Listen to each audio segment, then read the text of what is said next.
Bon, alors aujourd'hui, on va s'intéresser à cette Harley Quinn là, la Harley Quinn de l'univers Batman White Knight, qui est l'univers de Scott Snyder, en réalité avec Katana Collins, son épouse, et cette fois-ci Matteo Scalera au dessin. Alors vous avez peut-être déjà lu quelque chose concernant le White Knight, c'est un des univers parallèles les plus intéressants parce qu'on a une version très différente de Batman qui est proposée.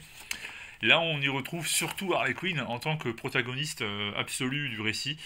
On la retrouve depuis ses tout premiers moments avec Jack Napier, c'est-à-dire le Joker. Ici, on assiste à la rencontre dans un bar entre les deux.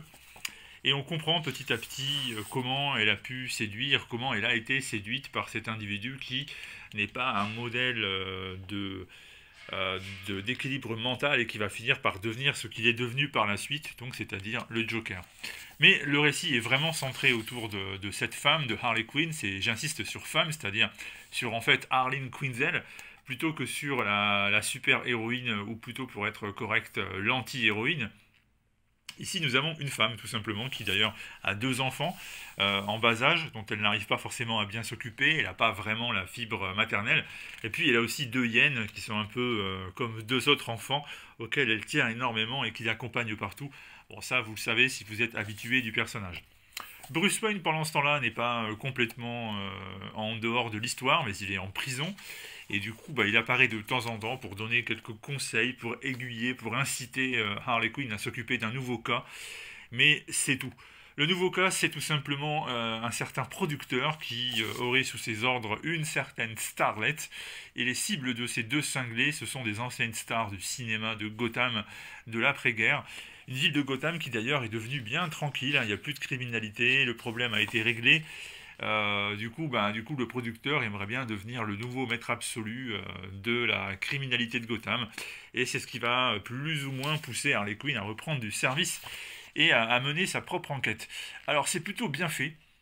C'est même plutôt très bien fait, l'histoire elle tient debout et je suis pas un fan du tout de Harley Quinn, c'est le moins qu'on puisse dire, mais là pour une fois le portrait qui en est dressé, il est bien parce qu'en fait on se fiche un peu de cette criminelle ou héroïne un peu délurée à qui il arrive des aventures complètement étonnantes et qui ne tiennent pas debout la plupart du temps. Et ici, on est vraiment concentré sur la femme et le portrait de femme qui est brossé, il est réussi et il est assez attachant et même juste, je dirais. Et c'est pour ça que cette histoire, elle est très plaisante à suivre. Matteo Scalera au dessin, ça ressemble à du Sean Murphy, hein. Il y a là aussi une influence du manga, il y a là aussi un trait parfois anguleux, très nerveux, avec une mise en page et un cadrage audacieux et vraiment intéressant. Et donc ça correspond parfaitement à ce qu'on avait déjà lu dans le cadre du White Knight. Et donc le choix, il est très pertinent. Je répète, cette histoire, elle n'est pas que de Snyder, hein. Katana Collins écrit, et c'est peut-être pour ça d'ailleurs que le personnage de Harley Quinn est aussi réussi. Peut-être qu'elle a quand même bien aidé à le cerner, et en tout cas à en donner cette version. C'est sorti chez Urban Comics, bientôt Noël, bientôt les fêtes. Alors si vous connaissez quelqu'un qui aime Batman et qui aime Harley Quinn, ça peut le faire. D'autant plus, je vous répète que c'est un bon récit, hein. C'est vraiment un bon récit. On est très loin de Harley Quinn, la pitre qui fait un peu tout et n'importe quoi. Là, c'est du bon, là, c'est du crédible et je vous recommande de vous y pencher. Donc Harley Quinn, Batman, White Knight, c'est disponible en ce moment. Bonne lecture.